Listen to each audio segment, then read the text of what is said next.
I'm here with Jeremy Pepper, who is the Director of Communications for The Point and a blogger for POP+PR+Jots.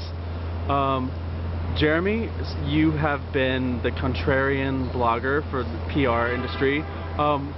What are some of your thoughts on the social media news release? I think, as a full disclosure, I'm not a big fan of the social media news release. I think at the core, we need to be better writers, and we're not teaching our junior staff how to write well, how to write succinctly.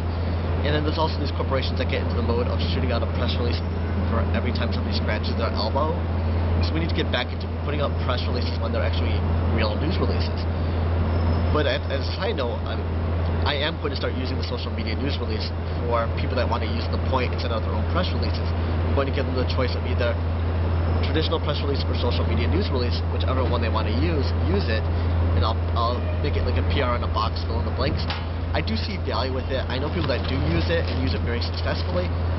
I haven't seen the value enough for me to start using it at a significantly non-stop level that other people seem to be using it at.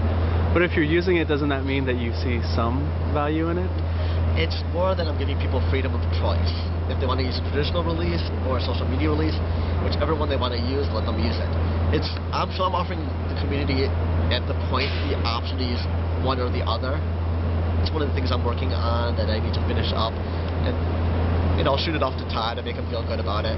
But it's because there are opportunities, especially in social media. I think there's more value in a social media news release than in traditional media.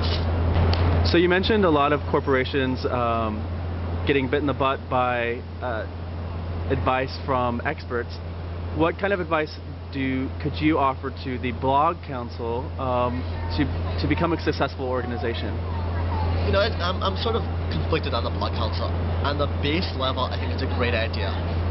When I was at the larger agency, I would counsel a lot of Fortune 500 and 1,000 companies, and they all run into the same problems.